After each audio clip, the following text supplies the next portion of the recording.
As of July, the province of Ontario's official threshold for what constitutes stunt driving has been lowered by 6 mph. Now, anybody caught going over 25 miles per hour on a road with a limit lower than 50 miles per hour will have their vehicle impounded on the spot for 2 weeks instead of the previous penalty of 1 week.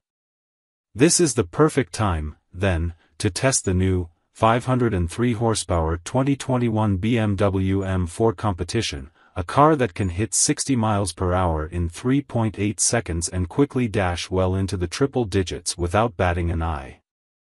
Speaking of batting eyes, yes, this is how the M4 and M3 look now. In person, painted black, with a front plate, and from certain angles, it's really not that bad. But any design requiring that many qualifiers to make it palatable is probably a design that inherently could be improved. I'm not here to talk about that, though. What's way more interesting to discuss is how this car drives. And, as turns it out, the way this car drives is pretty goddamn great. 2021 BMW M4 Competition, by the numbers. Base price, as tested $72,795 US, 110,625 Canadian dollars. Powertrain, 3.0-liter twin-turbo inline-6 8-speed automatic rear-wheel drive.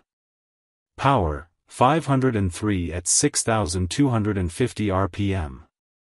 Torque, 479 lb-ft at 2,750 to 5,500 rpm.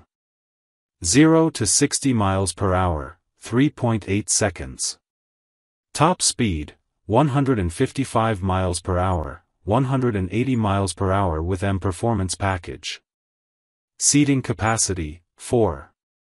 Cargo volume, 12 cubic feet. Curb weight, 3,880 pounds. EPA fuel economy, 16 miles per gallon city 23 highway 19 combined. Quick Take, an ultra-capable, canyon-destroying cruiser that's as fun as it is fast. What is it? For the uninitiated, the BMW M4 is the highest-performing version of the 4 Series, itself a two-door version of BMW's ever-popular 3 Series compact sedan.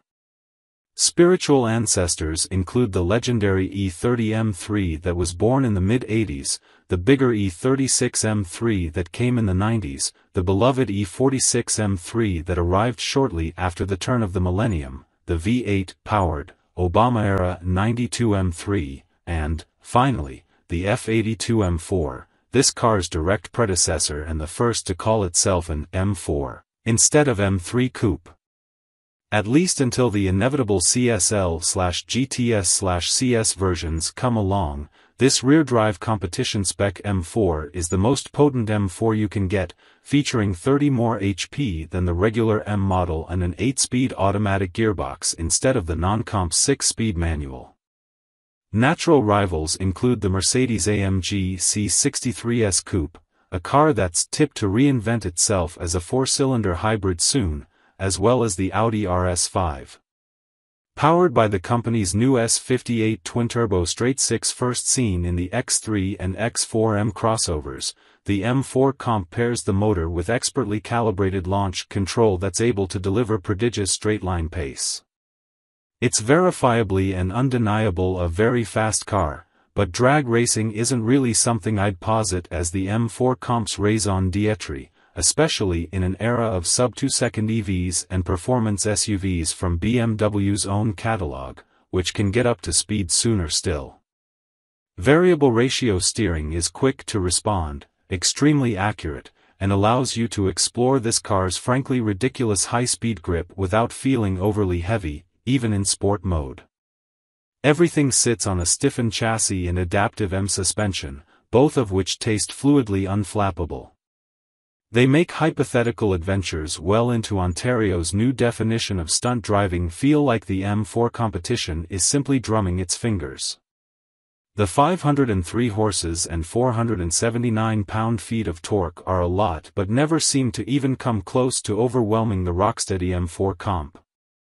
When the party does get too hot, though, the brakes are similarly impressive. Strong while remaining smooth and easy to use around town, the stoppers feature 6 pistons up front and single pistons in the back. The calipers on this tester were also painted blue but can be had in black or red. Those front clampers are also adorned with the M logo which, as we all know, can instantly reduce a car's 60 miles per hour stopping distance by about 5 feet. The transmission, an 8-speed torque converter automatic, moves through the cogs very smoothly, crisply, and with little driveline shock. Manual shifts via the carbon and red grip paddles are swift enough but not quite as instantaneous as they perhaps ought to be in a car of this caliber. The cost of eschewing a less daily-friendly dual-clutch system, I suppose.